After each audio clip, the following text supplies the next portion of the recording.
Oui, Bruno Retailleau, vous avez demandé à la Première ministre une politique de courage pour répondre à plus ou moins moyen terme à cette situation des violences urbaines dans les quartiers. Est-ce que avoir finalement une réponse trop ferme, cela ne va pas au final braquer un peu plus les jeunes de ces quartiers?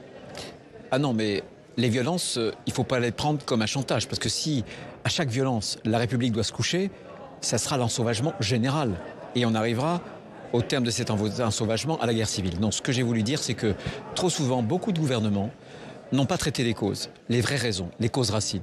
Mais ils ont traité les conséquences des causes en déversant une pluie de milliards sur ces quartiers difficiles.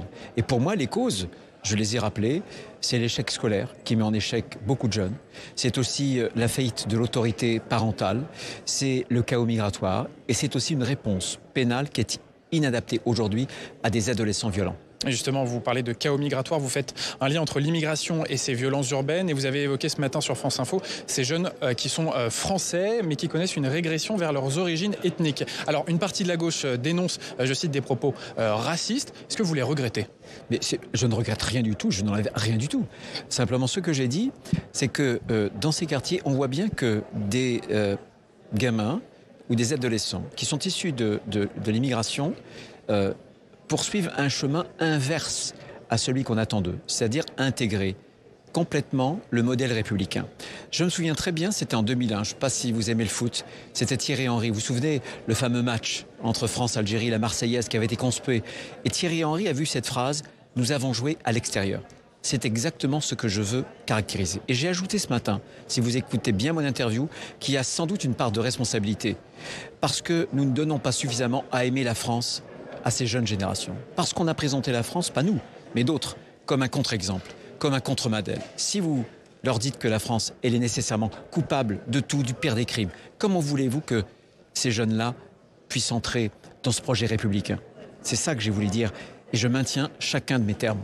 Donc on a une part de responsabilité, l'État a une part de responsabilité dans ce malaise de ces jeunes? Ce que je dis, c'est pas... Vous voyez, vous cherchez à me faire dire qu'il faudrait culpabiliser la France, mais à force de culpabiliser la France, on a présenté la France comme un pays qui n'était pas aimable, qu'on ne donnait pas à aimer. Donc arrêtons la repentance, parce que cette repentance perpétuelle, je vais vous dire, c'est une barrière qui empêche ces jeunes-là de s'assimiler complètement à notre modèle républicain qui oublie les origines, qui oublie les croyances. C'est le citoyen universel plutôt que l'individu avec ses particularités. C'est ce que j'ai voulu dire ce matin. Sur l'autorité parentale, est-ce que sanctionner financièrement, notamment des mères de famille qui sont isolées, peut-être pour certaines démunies, est-ce que ça ne va pas encore les accabler?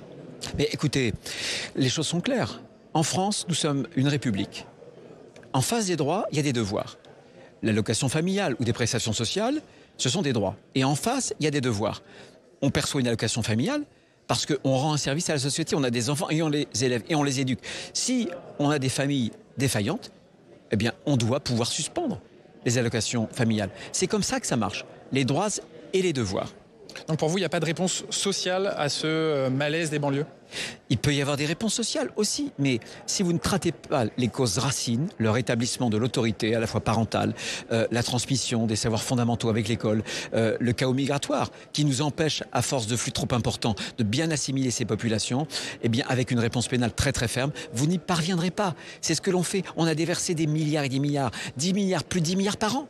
Et alors, où on en est? Donc on voit bien que le problème et la solution, ça n'est pas toujours plus de dépenses publiques.